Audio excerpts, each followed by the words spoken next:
जय श्री कृष्ण। आज जानकारी लेकर आए हैं फिर से एक सत्य घटना के ऊपर। अभी इस समय ब्रह्म मुहूर्त का समय है, बिल्कुल सुबह सुबह की बात है, लाइट है नहीं, फिर भी वीडियो बनाना है जिससे कि आप लोगों से नवरात्रि का समय चल रहा है तो आपसे जुड़े रहें। तो यह है सत्य घटना दिव्य दृष्टि खुलने की, कि किस प्रकार से दिव्य दृष्टि खुली एक साधक की। ये घटना है एक साधक की दिव्य दृष्टि खुलने की। दिव्य दृष्टि किस प्रकार से खुली, इसके अनुभव हर व्यक्ति को अलग अलग होते हैं। दिव्य दृष्टि का मतलब है जब आप अपने इसी शरीर में रहते हुए सूक्ष्म शक्तियों को देखने लगे, बंद आंखों से भी कमरे में रखी वस्तुओं को देख सकें, वो दिव्य दृष्टि होती है। जब आप देवी देवताओं को देख सकें, जब आप भूत प्रेतों को देख सकें, वो दिव्य दृष्टि होती है। तो जो साधक थे उनको दिव्य दृष्टि कैसे प्राप्त हुई और दिव्य दृष्टि से क्या क्या चीजें आप देख सकते हैं, दिव्य दृष्टि किनकी खुलती है, ये सारी जानकारी आज हम आपको इस वीडियो में बताने जाएंगे। आज इसी दिक्कत है गले में, पर हम आपको आज जानकारी देते हैं कि दिव्य दृष्टि क्या होती है। तो नवरात्रि चल रही है, नवरात्रि का पावन समय चल रहा है और नवरात्रि के इन दिनों में आज दिव्य दृष्टि को समझिए, जितने भी हमारे नए साधक हैं, कि दिव्य दृष्टि क्या होती है। देखिए, आप सभी जानते हैं कि आज्ञा चक्र के विषय में आपने सुना होगा कि आज्ञा चक्र जागृत होना। तो आज्ञा चक्र जागृत होना क्या, इससे क्या होता है। आज्ञा चक्र जो होता है, जिसको तीसरी आंख का स्थान कहते हैं, कि भाई वहीं पर एक तीसरी आंख होती है जो कि सूक्ष्म रूप में होती है। जैसे हमारी कुंडलिनी शक्ति होती है, हमारे सभी चक्र होते हैं, तो आज्ञा चक्र जो होता है उसका काम ही ये होता है कि इस दुनिया से पारलौकिक दुनिया को देखना। हम यहीं होते हैं, इसी शरीर में होते हैं, लेकिन पारलौकिक शक्तियों को देख सकते हैं, जैसे कि भूत प्रेत आदि देवी देवता जो यहाँ पर हमारे मृत्यु लोक में भ्रमण कर रहे हो, जिनका कहीं पे स्थान हो, वास हो, चल रहे हो, फिर रहे हो, किसके घर में उपस्थित हो, देवी देवता, उनको हम देख सकते हैं। भूत प्रेत आदि हो, उनको हम देख सकते हैं। घटनाओं को देख सकते हैं, भूत भविष्य को समझ सकते हैं कि भाई किसी के घर में कोई व्यक्ति आया, कोई तांत्रिक था, उसने किस प्रकार से क्रिया की, किस प्रकार से नुकसान पहुंचाया और चला गया। तो ये सारी चीजें जो होती हैं ये हम दिव्य दृष्टि से देख सकते हैं। ये कार्य होता है दिव्य दृष्टि का। दिव्य दृष्टि जागरण कई प्रकार से होता है। एक तो अगर कोई व्यक्ति ध्यान की अवस्था में आ जाए कि बहुत वो घंटों ध्यान लगाता है, और जब वो घंटों ध्यान लगाता है तो ऊर्जा तो पहले से आपके अंदर प्रभु की है, ईश्वर की ऊर्जा है, तभी आप जीवित हैं। तो अगर कोई व्यक्ति सिर्फ ध्यान भी करता है और ये कई महीनों का परिश्रम होता है, लगातार ध्यान करता है, तो वही ऊर्जा जो उसके अंदर है, जीवात्मा जो एक, वो एक ही अंश है, लेकिन वो कार्य सभी कर सकती है। कुंडलिनी शक्ति जागरण भी कर सकती है। तो जब आप ध्यान लगाते हैं तो कुंडलिनी शक्ति धीरे धीरे धीरे जागरण होना शुरू होता है, धीरे धीरे धीरे आज्ञा चक्र तक पहुंच जाता है, और जब आज्ञा चक्र पहुंचता है तो आपकी दिव्य दृष्टि खुल जाती है। दिव्य दृष्टि खुलने के बाद आप सूक्ष्म रूप में भी प्रवेश कर जाते हैं, सूक्ष्म शरीर में प्रवेश कर जाते हैं, शरीर से बाहर भी निकल जाते हैं, भ्रमण करना शुरू कर देते। बहुत सारी चीजें जिनका उपयोग होता है ज्ञान प्राप्ति के लिए। जो व्यक्ति सूक्ष्म शरीर में जाने लगता है उसको ज्ञान होने लगता है कि तो दिव्य दृष्टि से अगर ध्यान के द्वारा जागरण की गई है तो भी वो सारी चीजें वो देख सकता है। दूसरा होता है मंत्र जाप से, कि अगर कोई मंत्र जाप करता है, निरंतर ऊर्जा अपनी बनाता है, और उस ऊर्जा के बहुत अधिक बढ़ जाने पर फिर आज्ञा चक्र तक सारी कुंडलिनी शक्ति के सारी चक्र खुलते खुलते खुलते आज्ञा चक्र खुल जाता है, तब भी आपकी दिव्य दृष्टि जागृत हो जाती है, चीजें आपको दिखने लगती है। तो एक साधक की सत्य घटना सुनाते हैं जिससे आप जानेंगे कि उसकी दिव्य दृष्टि कैसे खुली, जिससे कोई ज्ञान नहीं था। अब हुआ क्या, ये एक लंबी एक कहानी है जो उसके साथ हुई। पहले ज्ञान की कमी की वजह से क्या हुआ और फिर क्या हुआ। तो साधक ने, नवरात्रि के दिन चल रहे थे, घर में देवी जी की मूर्ति की स्थापना कर ली। लगभग ये पहली बार ही उसने ऐसा किया था कि मूर्ति स्थापना की थी नवरात्रि में। पहले उसको घर में सबने डरा के रखा था बचपन से कि घर में स्थापना नहीं कर सकते, देवी जी की सेवा बहुत कुछ करनी पड़ती है, कोई गलती हो जाएगी तो दुष्परिणाम भी भोगने पड़ सकते हैं। ऐसे कई प्रकार की बातें उसको लोगों से सुनने को मिलती थी, जिस वजह से पहले कभी उसने घर में सब देखा नहीं था।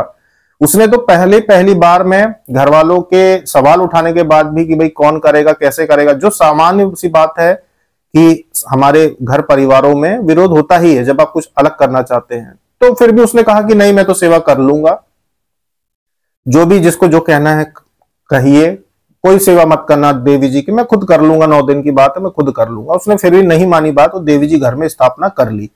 अब देवी जी स्थापना कर ली, जो विधि थी पूजा की, जाप की जो विधि थी साधारण सी, उसको समझा यहां वहां से, समझने के बाद बैठ गया वो दुर्गा सप्तशती का पाठ करना और जाप करना। इस फटिक की माला से वो जाप करता था और जाप करता था मूर्ति के सामने बैठ के। उसको ये जानकारी प्राप्त हुई कि जाप की शुरुआत करें तो सबसे पहले माता के चरणों को देखें, उसके बाद धीरे धीरे ऊपर की तरफ बढ़े, माता के चरणों को देखें, फिर माता के गले को देखें, यानी हृदय चक्र को देखें, गले को देखें, और फिर उनके आज्ञा चक्र को देखें। माता के आज्ञा चक्रों को, उनके नेत्रों को देखकर जाप करें। तो उसने भी यही काम शुरू कर दिया। अब जब ये कार्य उसने शुरू किया तो लगन से किया था। पहली बार देवी जी बिठाई थी, बेरोजगार था, कहीं आना जाना था नहीं, कोई काम दूसरा था नहीं, तो उसने सोचा मैं जितना ज्यादा हो सके जाप करूं। अब उसको क्योंकि पहली बार बिठाई थी तो प्रसन्नता भी बहुत थी, तो सुबह से जल्दी से बैठ जाता था वो जाप करने के लिए। पूजा पाठ में सब में लग जाता था कि भाई कहीं जाना तो है नहीं।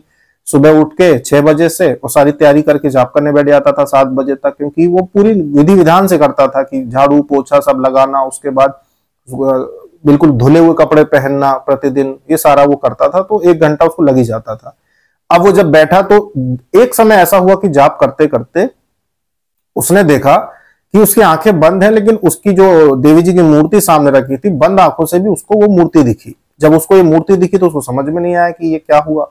उसको लगा शायद मेरी पलक खुल गई थी, ऐसी खुल गई होंगी और फिर मैंने झपक ली होगी। तो ऐसा कुछ सेकंड का मेरे साथ हुआ होगा कि मैंने खोली और देख ली। ऐसे जैसे होता है ना, सांस रोकते हैं तो अचानक से सांस ले लेते हैं अपन, पता नहीं चलता। तो उसको लगा कि शायद मैंने अपनी पलक झपका ली होगी, इसलिए देवी जी की मूर्ति मुझे दिख गई।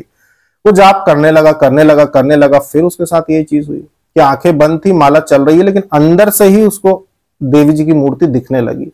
अब मूर्ति जब दिखने लगी कैसे, जैसे कि एक पतला सा कोई कपड़ा हो, पतला सा कपड़ा जिसमें से आर पार दिखता हो। जैसे साड़ी होती है, पतला सा कपड़ा होता है, जैसे कि चुनरी होती है, पतला सा कपड़ा होता है। उसको अगर ऐसे आप डाल लो चेहरे पे, जैसे गर्मी में नहीं कपड़े आते हैं, चुनरी आती है जो चेहरे पे बांधने की, लू से बचने के लिए, तो आप बांधते हो, कभी वो आंखों पे आ जाता है तब भी दिखता है बाहर का। इसी प्रकार से उसको हल्का धुंधला देवी जी की मूर्ति दिख रही थी बंद आंखों से। तो उसको समझ में नहीं आया कि हुआ क्या। अब समझ में नहीं आया तो उसने जाप बंद कर दिया कि भाई हुआ क्या, ये अजीब सी चीज हुई। उसने जाप बंद कर दिया। उसको ज्ञान ही नहीं था कि दिव्य दृष्टि जैसी कोई चीज होती है या ऐसी कोई चीज दिखाई दे सकती है, तो उसने वो चीज बंद कर दी। दुर्गा सप्तशती करता रहा वो। फिर उसको संपर्क हुआ किसी व्यक्ति से, उस व्यक्ति से संपर्क हुआ, उसने बताया कि गुरुजी मेरे साथ ये स्थिति हुई, ये क्या था, मुझे तो कुछ समझ में नहीं आया कि क्या था, सही था गलत था क्या था ये। तब उसको पता चला कि भाई ये दिव्य दृष्टि खुलने का संकेत था कि आपकी दिव्य दृष्टि खुली थी उस समय, और ये खुली ही, अभी भी उसी स्थिति में आप आगे नहीं बढ़ पाए। अब वो ऊर्जा उठी, आपको दिखा, अब उसको हमेशा उठा के रखना है, यानी कि दिव्य दृष्टि पूरी तरह से खोलना है। तो फिर से आप लगन से वही चीज करो जो उस समय कर रहे थे। अब उस समय क्या था, उसने देवी जी बिठाई थी, पूरी श्रद्धा से उनकी सेवा कर रहा था, तो देवी की कृपा भी हुई, ऊर्जा भी बढ़ी। अब जब दोबारा उसने ये करने का प्रयास किया कि मैं दोबारा करता हूं तो मेरी दिव्य दृष्टि खुल जाएगी, तो उसने दोबारा ये चीज की, पर इस बार वो चीज नहीं दिखी उसको। इस बार उसको नहीं समझ में आया कुछ, तो उसको बहुत पछतावा हुआ कि उस समय जब पता नहीं था, ज्ञान नहीं था, तो मुझे दर्शन हुए थे, इस प्रकार से दृष्टि खुल रही थी मेरी, और अभी मुझे जब ज्ञान हो गया है, मुझे समझा चुके हैं गुरुदेव, अब मुझे दिख नहीं रहा है। तो वो बहुत परेशान हो गया कि ये कैसा क्या करे। फिर उसने अपने गुरुजी से कहा कि भाई मुझे तो अब कोई अनुभव नहीं हो रहा, पहले तो हो रहा था जो हुआ था नवरात्रि में, पर अब तो कुछ नहीं हो रहा। फिर उसको कहा कि भाई देखो नियमित रूप से अब ये चीज तुम करो, हर दिन मंदिर जाओ, दुर्गा सप्तशती घर आके पढ़ो, मंदिर में भले कुछ मत लेके जाओ घर से, बस दर्शन करके आ जाओ, और घर में आके दुर्गा सप्तशती पढ़ो, आरती करो, उनका जाप करो, ये सारी चीजें करो। तो फिर उसने ये निरंतर किया, और इस बार उसको कई महीने लग गए। वो फिर से उस स्थिति में आ गया कि उसको माता के न सिर्फ दर्शन होना शुरू हो गए, आज्ञा चक्र में देवी जी के दर्शन होना शुरू हो गए, बल्कि उसकी दृष्टि वाकई में खुल गई। वास्तव में वो जब जो भी देखना चाहता उसको वो दिखने लगा। उसने गुरुदेव से कहा कि मुझे कोई सवारी तो आती नहीं, शरीर में कोई देवी देवता तो है नहीं, अब मुझे चीजें दिख जाती हैं तो मैं क्या करूं। तो उनको कहा देखो, क्योंकि कोई सवारी नहीं है, क्योंकि कोई बड़ी सिद्धि तुम्हारे साथ में नहीं है, सिर्फ दृष्टि आपने खोल ली है, इसलिए इसके ऊपर कभी भी बंद हो सकती है। कोई भी नकारात्मक चीज का झपट्टा लग गया, कोई भी प्रभाव पड़ेगा तो ये बंद हो सकती है। इसीलिए अब तुमको सावधानी से रखना होगा कि किसी को बताना नहीं इस विषय में कि आप देख सकते हो, और आपको ये चीजें दिखाई देती हैं, किसी को बताना नहीं, और अपनी साधना भक्ति जो है ऐसे ही करते रहना। तो फिर उन्होंने वही किया, किसी को बताया नहीं कि मैं चीजें देख सकता हूँ या मुझे ये चीजें ऐसी समझ में आती हैं, और वो अपनी भक्ति और पूजा पाठ करते रहे। हालांकि फिर आगे चल के ये चीज हुई कि उन्होंने गुरु धारण नहीं किया। जानकारी तो ली गुरु बना के किसी को भी की जानकारी ले ली, गुरु धारण नहीं किया। उन्होंने कोई उग्र शक्ति को सिद्ध नहीं किया, जैसे माता काली हैं, भैरव जी हैं, इनका किसी का सहारा नहीं मिला उनको। तो आगे चल के वो चीज वहीं रुकी रही, जितनी दृष्टि खुलना था उतनी खुली, जो वो देख सकते थे उतना ही देख पाए, उससे ज्यादा नहीं। जैसे कि होता ना आकाशगमन, आकाशगमन इस भौतिक शरीर से नहीं होता है, सूक्ष्म शरीर से होता है, जिसमें शरीर के बाहर सूक्ष्म रूप से व्यक्ति विचार मतलब सोचने की क्षमता से बस सोचता है और वहां पहुंच जाता है। इस गति से व्यक्ति जाता है, कुछ सेकंड में कई 100 किलोमीटर पार कर सकता है।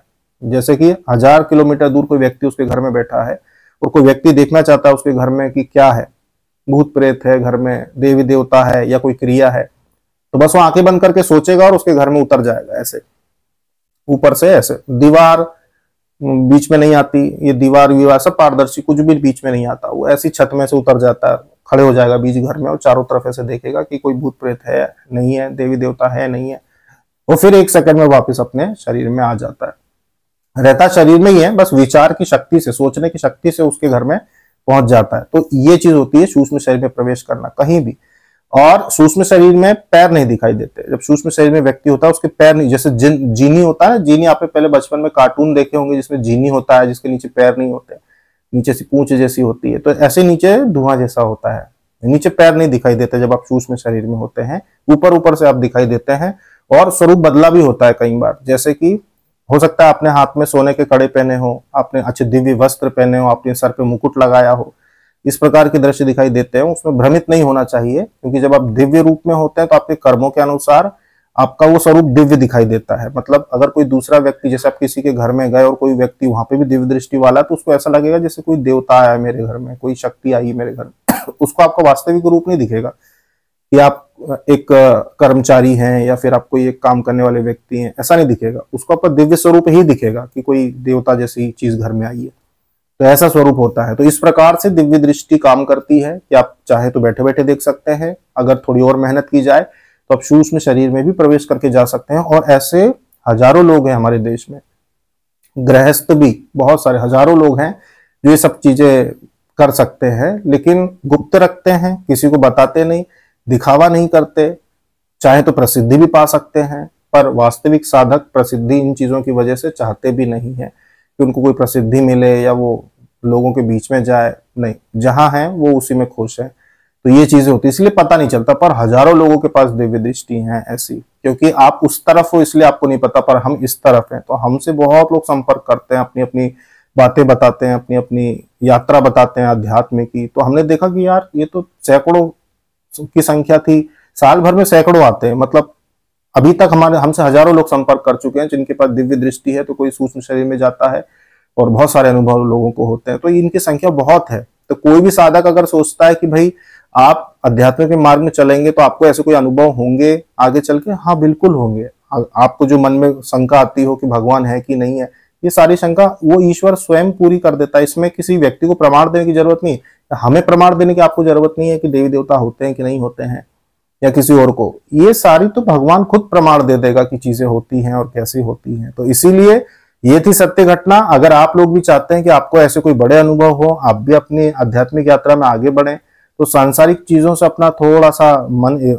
हटाकर और अपनी भक्ति में जब आप बैठते हैं तो पूरी तरह से भक्ति में दिमाग लगाएं, तो आपको भी अच्छे अनुभव होंगे, जैसे उन साधक को हुए जिनको दिव्य दृष्टि की प्राप्ति हुई। किया उन्होंने सिर्फ यही दुर्गा सप्तशती का पाठ करना और मंत्र का जाप करना, माता की दृष्टि में देखकर वो जाप करते थे श्रद्धा से, और ये सारी चीजें श्रद्धा से ही करते थे। यहाँ तक कि कपड़े भी रोज बिना धुले नहीं पहनते, तो धुए हुए ही कपड़े प्रतिदिन पहनते थे। और ये एक अच्छे साधक का ये निशानी है कि अगर आप चाहते हो कि धन लक्ष्मी वैभव की प्राप्ति हो आपको, तो हर दिन धुले हुए कपड़े पहनना। कोई भी साधक हो, ऐसी गलती मत करना कि आज कपड़े पहने हैं इनको कल भी पहन लिया, या एक बार पहन के रख दिया अलमारी में कि चलो इनको दोबारा पहन लेंगे। नहीं, अगर आप चाहते हैं कि श्री का लक्ष्मी का वास हो आपके घर में, आपके जीवन में, तो हर दिन धुले हुए कपड़े पहनना चाहिए।